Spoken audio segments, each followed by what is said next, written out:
Bonjour et bienvenue dans le vlog de matelweb.com numéro 40.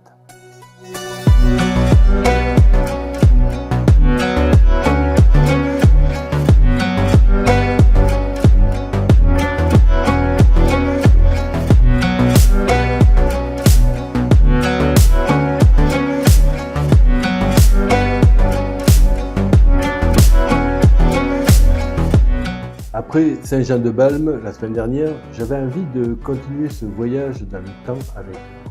L'actualité est trop anxiogène, je préfère m'en éloigner. De plus, le passé apporte toujours un éclairage nouveau sur notre planète.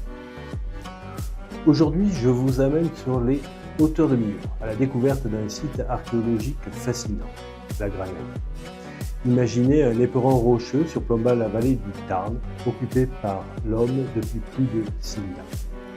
C'est l'histoire de ce lieu exceptionnel que je vais vous raconter. Tout commence au néolithique moyen, vers 4000 ans avant notre ère. Des groupes humains s'installent déjà sur ces promontoires naturellement défensifs. Ils y fabriquent des outils en silex et laissent derrière eux des poteries caractéristiques de la culture chasséenne. Mais c'est à l'âge du bronze que la Granède prend véritablement son essor. Vers 1000 ans avant notre ère, le site est fortifié, on y construit des remparts successifs, témoignant de l'importance stratégique du lieu. Les archéologues ont mis au jour des céramiques ornées typiques du bronze final, nous donnant un aperçu de la vie quotidienne à cette époque. À l'époque gallo-romaine, la Granède abrite un sanctuaire. Les fouilles ont révélé des offrandes et des monnaies datant du 1er et 2e siècle avant notre ère, montrant l'importance religieuse du site à cette période. Puis au 5e et 6e siècle, suite à la chute de Rome et l'effondrement de son empire, une église paléochrétienne est édifiée sur les vestiges du temple antique. C'est le signe d'une christianisation progressive de la région, mais aussi d'une continuité de l'occupation du site. Pendant des millénaires, les hommes se sont succédés sur ce site, l'adaptant à leurs besoins et à leurs croyances. À partir du Xe siècle, l'église de la Granède est progressivement abandonnée.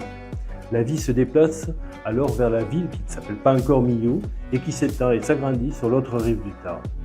L'église sera plus tard transformée en ferme, tombant dans l'oubli et en ruine jusqu'à sa redécouverte par les archéologues. Les fouilles nous révèlent qu'à son apogée, jusqu'à 700 personnes ont pu vivre sur ce bout de rocher. C'est impressionnant quand on pense à la taille limitée du site. Les campagnes archéologiques successives, les premières fouilles de Louis Balzan entre 1958 et 1967 ou 11 campagnes dirigées par Christophe Saint-Pierre entre 2006 et 2017 ont mis au jour des milliers d'artefacts. Chacun raconte une partie de l'histoire de la Granède. D'ailleurs, dans un prochain épisode, nous nous intéresserons plus particulièrement à un objet fascinant trouvé ici, une plaque de plomb.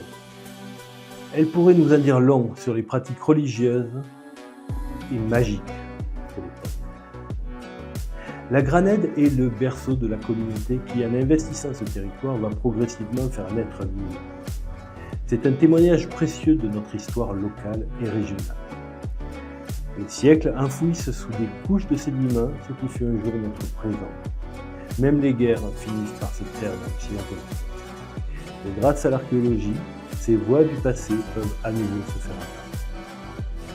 Pour approfondir le sujet, je vous propose un article complet qui accompagne cette vidéo sur matelweb.com. Je vous remercie pour votre écoute et je vous dis à la prochaine.